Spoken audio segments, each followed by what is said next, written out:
Hey guys, this is Cooking with Kurt, and as many of you have requested, today we're going to show you how to make a red ribbon style Black Forest cake. Yum! This is a cherry liqueur moistened chocolate cake, so let's get ready to booze it up. Oh boy. To start, preheat your oven to 350 degrees Fahrenheit and then take two 9-inch round cake pans and line them with parchment paper.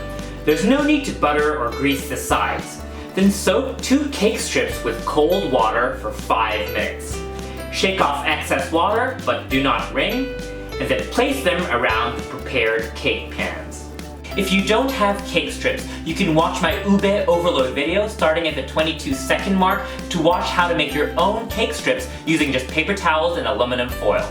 Next, take a large mixing bowl with a sieve and add 2 cups of all-purpose flour, 2 cups of granulated sugar, 3/4 cups of unsweetened cocoa powder, 2 teaspoons of baking soda, 1 teaspoon of baking powder, and 1 teaspoon of salt. Sift this into the mixing bowl. Then in a separate bowl, add 2 eggs. Beat the eggs on medium speed for 5 minutes until it has thickened and looks lemon in color. While continuing to beat, slowly add in half a cup of vegetable oil, 1 cup of buttermilk, 1 teaspoon of vanilla, and 1 cup of hot brewed coffee, and mix till they're all well combined. Then, while still continuing to beat, add in the dry ingredients and mix on medium speed until just combined. Divide the batter evenly between the 2 cake pans, and we're going to bake these on the middle rack at 350 degrees Fahrenheit for 45 minutes, or until a toothpick inserted in the middle comes out clean. Let the cakes cool for 5 minutes, and when they've cooled for a bit, invert them onto wire racks. The pans should slip off pretty easily. Peel off the parchment paper and let the cakes cool completely to room temperature. While the cakes are cooling, we can start working on the cherry filling/syrup and the frosting. For the cherry filling/syrup, take 1 pound of pitted cherries. You can use fresh, frozen, or canned, but I like to use frozen. Roughly chop them up and place in a medium-sized bowl. Add 1/4 cup of kirsch, which is a clear, colorless brandy made from cherries. If you're unable to find kirsch or kirschwasser, you can substitute with other unsweetened liqueurs like cherry vodka or apple brandy. We're gonna let these cherries sit in the kirschwasser at room temperature for about 1 hour, stirring a couple of times. Then, drain the cherries in a sieve over a bowl. Keep both the cherries and the syrup separately. Add 2 tablespoons of granulated sugar to the syrup and mix it in till it dissolves. You should end up with about 1 cup of cherry syrup. Next, we're going to make the whipped cream frosting. We recommend putting your mixing bowl and whisk attachments in the freezer 30 minutes before using it so that your heavy cream whips properly.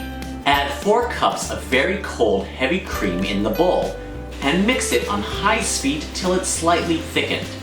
Slowly add in 1 cup of confectioner sugar, 1 tablespoon of cornstarch, and 1 tablespoon of kirsch. Continue beating this on high speed until stiff peaks form. Put this whipped cream frosting in the fridge until you're ready to use it. We're using powdered sugar and cornstarch to help stabilize the whipped cream at room temperature, but you have to work quickly and keep everything as cold as possible. If you live in a warmer climate like in the Philippines, it helps to whip the heavy cream over a bowl of iced water. By the time we've made the cherry syrup and whipped cream frosting, the cakes should have cooled to room temperature. Slice the 2 cakes horizontally in half with a long serrated knife to make 4 layers of cake. Put the first layer of cake on a cake stand or plate. Brush the top with 1/4 of the cherry syrup. Then scoop about 1 cup of the frosting on top and spread evenly over the cake. Top this with about 1/3 of the chopped cherries evenly spread out. Similarly, place the second cake layer on top. Then brush with 1/4 of the cherry syrup. Evenly spread another 1 cup of frosting on top, and then sprinkle with 1/3 of the chopped cherries on top. Place the third cake layer, Brush with 1/4 of the cherry syrup. Evenly spread another 1 cup of frosting. And sprinkle the final third of the chopped cherries. For the final layer, place the cake cut side down so the top of the cake is as flat as possible. And brush with the final 1/4 of the cherry syrup. Fill the cracks along the sides of the cake with frosting, and then frost the sides and top of the cake.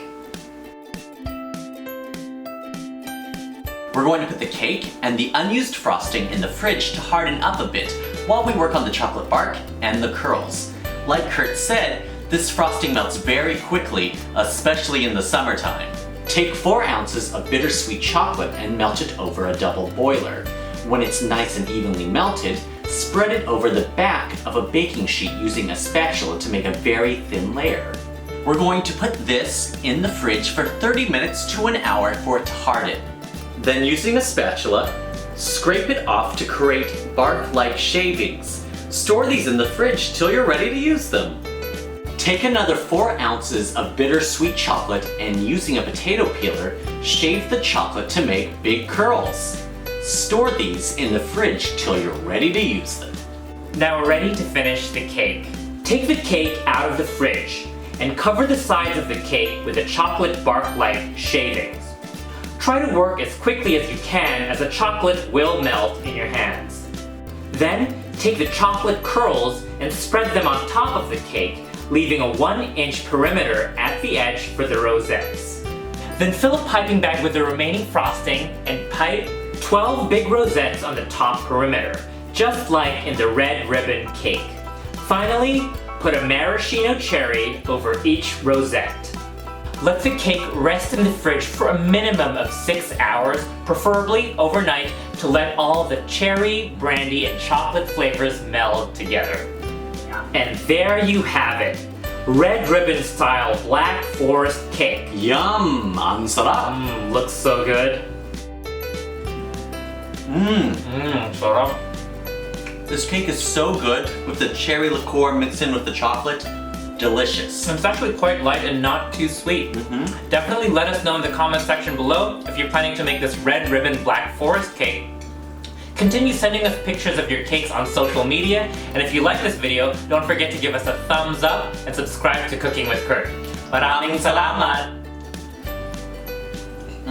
This is good. Delicious. I'm not hungry. Are you hungry? Oh, you're hungry. I'm sorry. We've got chips. I'll eat that later. Okay. I eat that after the cake. Okay. Is that?